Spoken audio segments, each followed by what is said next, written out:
Light बंद आहे याचं कारण असं, ज्यावेळेस आम्ही बघण्यात आलं म्हणजे आमच्या, तर पूर्णच्या पूर्ण वायरी कापून ठेवले आहे. असे सगळे स्विच कापून नदीत फेकून दिले आणि त्यानंतर इथला तो बॉक्सच चोरून नेलेला आहे. असं नेहमी घडत असतं. मी कमीत कमी प्रशासनाला, लाईट विभागाला, PWBला वेळोवेळी पत्र दिलेली किंवा इथली लाईट दुरुस्ती करा. ते फक्त 10-1 मिनिटं करता येतात, थोडं बघता निघून जातात. आज संपूर्ण खालून भरून वायरी कापून टाकलेलं आहे.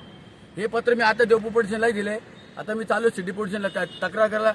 अज्ञान संकटाने करणारे काम आहे हे सगळं. कमीत कमी एक बी पोल मला दाखवून द्या, एक बी पोलच्या त्या पोलवरची लाईट आहे, एक बी पोल दाखवून द्या. पुऱ्या 45 पोलवरची लाईट कापून नेलेली, पुऱ्या वायरी कापून नेल्या. मला एवढं येतो की एवढी मोठी वायर कापून नेले. या नदीकाठाच्या भागात बरेच दिवसापासून मी बघत असतो इथं काहीतरी वायरिंग जात असतं नेहमी. पोलिसांचं यांच्या प्रश्नाचं लक्ष नाही का यांच्याकडे. इथं नेहमी ते काळा पूर्ण वायरिंग जात असतं. माझं वाटतं त्यांना त्यांची चौकशी करायची वायरिंग ते तर निघून गेलं असं, कारण हे 4 दिवसापासून लाईट गेलेले. कॅमेऱ्यासाठी मी पत्र दिले, पोलिसांनाही पत्र दिले प्रशासनाला.